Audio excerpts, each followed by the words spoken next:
जय श्री राधे। वंदे वंदारु मंदारम वृंदावन विनोदितम वृंदावन कलानाथम पुरुषोत्तम अद्भुतम। अधिक मास महात्म्य प्रथम अध्याय। नैमिषारण्य में शुकदेव जी का आगमन। कल्प वृक्ष के समान भक्तजनों के सभी मनोरथ पूर्ण करने वाले वृंदावन की शोभा के अधिपति, अलौकिक कार्यों द्वारा समस्त लोगों को चकित करने वाले वृंदावन बिहारी पुरुषोत्तम भगवान को नमस्कार करते हैं।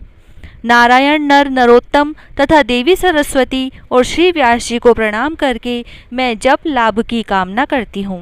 एक समय बहुत बड़ा यज्ञ करने की इच्छा से परम पवित्र नैमिषारण्य तीर्थ में बहुत से मुनि आए, जैसे असित, देवल, पेल, सुमंतु, पिपलायन, ऋषि सुमति, कश्यप, जाबाली, भृगु, अंगिरा, वामदेव, सुतीक्ष्ण, शरभंग, पर्वत, ऋषि आपस्तंभ, मांडव्य, अगस्त्य, कातायन, रथितर, ऋभु, कपिल, रैभ्य, ऋषि गौतम, मृदुल, कौशिक, गालव, क्रतु, अत्रि, भब्रु, त्रित, शक्ति, भदु, बोधायन, वसु, ऋषि कौंडिन्य, पृथु, हारित, ध्रुम, शंकु, संकृति, शनि, विभांडक, पंक, गर्ग, काणाद, ऋषि जमदग्नि, भरद्वाज, धूमप, मोन भार्गव, कर्कश, शौनक तथा महातपस्वी शतानंद, ऋषि विशाल, वृद्ध विष्णु, जर्जर, जय जंगम, पार, पाशधर,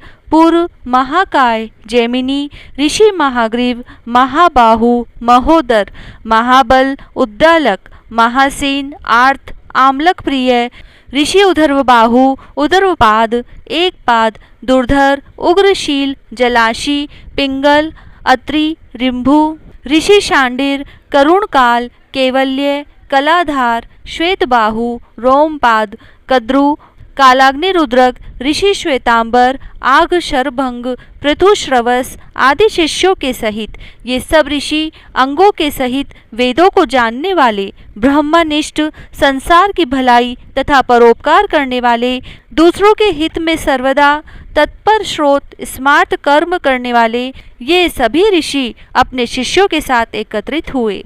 इधर तीर्थ यात्रा की इच्छा से सूत जी अपने आश्रम से निकले और पृथ्वी का भ्रमण करते हुए उसी समय वो भी अपने शिष्यों के साथ नैमिषारण्य पधारे। उन्होंने अनंतर पेड़ की लाल छांव को धारण किया हुआ था। वे प्रसन्न मुख, शांत, परमार्थ विशारद, समग्र आदि गुणों से युक्त, संपूर्ण आनंदों से परिपूर्ण, तुलसी की माला से सुशोभित, जटा के मुकुट से विभूषित, समस्त आपत्तियों से रक्षा करने वाले, अलौकिक चमत्कार को दिखाने वाले, भगवान के परम मंत्र को जपते हुए समस्त शास्त्रों के सार को जानने वाले, संपूर्ण प्राणियों के हित में संलग्न, जितेंद्रिय तथा क्रोध को जीतने वाले, जीवन मुक्त जगत गुरु श्री व्यास जी की तरह और उन्हीं की तरह निष्प्रह आदि गुणों से युक्त सूत जी महाराज शोभायमान हो रहे थे। उनको देख उस नैमिषारण्य में रहने वाले समस्त महर्षिगण उठ खड़े हुए। सभी मुनिगण हाथ जोड़कर बोले, हे सूत जी महाराज, आप चिरायु हो, आपके लिए यह मनोहर आसन है, आप इस पर विराजमान हो। यह कहकर सभी ऋषि मुनि बैठ गए। तब नम्र स्वभाव वाले सूत जी ने प्रसन्न होकर सब ऋषियों को हाथ जोड़कर बार बार दंडवत प्रणाम किया। ऋषि लोग बोले, हे सूत जी, आप चिरंजीवी तथा भक्त वक्तक होवो, हम लोगों ने आपके योग्य सुंदर आसन लगाया है। हे महाभाग, आप थके हैं, यहाँ बैठ जाइए। ऐसा सब ब्राह्मणों ने कहा। इस प्रकार बैठने के लिए कहकर जब सब तपस्वी और समस्त जनता बैठ गई, तब विनय पूर्वक तपोव्रत समस्त मुनियों से बैठने की अनुमति लेकर प्रसन्न होकर आसन पर सूत जी बैठ गए। तदंतर सूत जी को सुखपूर्वक बैठे हुए और श्रम रहित देखकर पुण्य कथाओं की सुनने की इच्छा वाले समस्त ऋषि बोले, हे सूत जी, हे महाभाग, आप भाग्यवान हैं। भगवान व्यास के वचनों के हार्दिक अभिप्राय को गुरु की कृपा से आप जानते हैं। क्या आप सुखी तो हैं? आज बहुत दिनों के बाद कैसे इस वन में पधारे? आप प्रशंसा के पात्र हैं। हे व्यास शिष्य शिरोमणि, आप पूज्य हैं। इस असंसार संसार में सुनने योग्य हजारों विषय हैं, परंतु उनमें श्रेयस्कर थोड़ा सा और सारभूत जो हो वह हम लोगों से कहिए। हे महाभाग, संसार समुद्र में डूबते हुए को पार करने वाला तथा शुभ फल देने वाला आपके मन में निश्चित विषय जो हो वही हम लोगों से कहिए। अज्ञान रूप अंधकार से अंधे हुओं को ज्ञान रूप चक्षु देने वाले भगवान के लीला रूपी रस से युक्त परमानंद का कारण संसार रूपी लोगों को दुख दूर करने में रसायन के समान जो कथा का सार है वह शीघ्र ही कहिए। इस प्रकार शौनक आदि ऋषियों के पूछने पर हाथ जोड़कर सूत जी बोले, हे समस्त मुनियों, मेरी कही हुई सुंदर कथा को आप लोग सुनिए। हे विप्र, पहले मैं पुष्कर तीर्थ को गया, वहाँ स्नान करके पवित्र ऋषियों, देवताओं तथा पितरों को तर्पण आदि से तृप्त करके तब समस्त प्रतिबंधों को दूर करने वाली यमुना के तट पर गया। फिर क्रम से अन्य तीर्थों में जाकर गंगा तट पर गया, पुनः काशी आकर अनंतर गया तीर्थ पर गया, पितरों का श्राद्ध करके तब त्रिवेणी पर गया।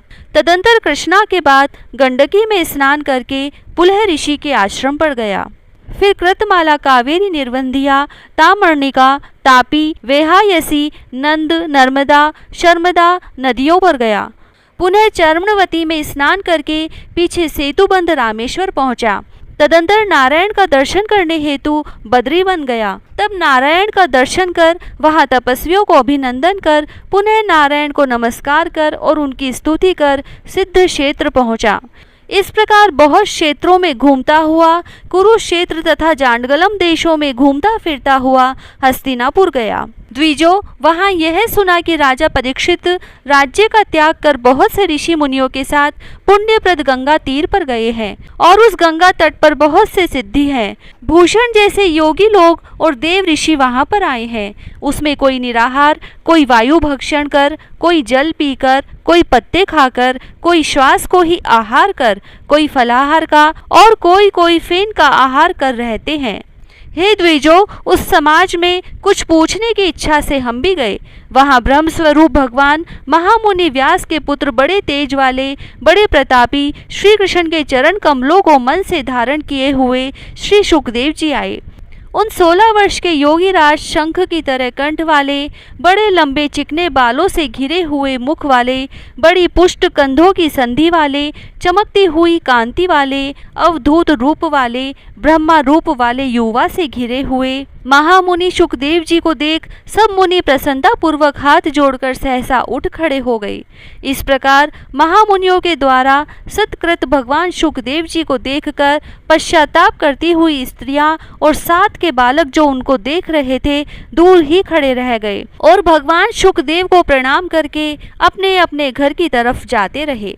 इधर मुनि लोगों ने सुखदेव जी के लिए बड़ा ऊंचा और उत्तम आसन बिछाया। इस आसन पर बैठे भगवान सुखदेव जी को कमल की कर्णिका की जैसे कमल के पत्ते में रहती है, उस प्रकार मुनि लोग उनको घेर कर बैठ गए। वहां बैठे हुए ज्ञान रूप महासागर के चंद्रमा भगवान महामुनि व्यास जी के पुत्र सुखदेव जी ब्राह्मणों के द्वारा की गई पूजा को धारण कर तारागणों से घिरे हुए चंद्रमा की तरह शोभा को प्राप्त होते थे। इति श्री वहत्रार्धीय पुरुषोत्तम मास महात्म्य में सुखदेव जी का आगमन नामक प्रथम अध्याय समाप्त। जय श्री राधे।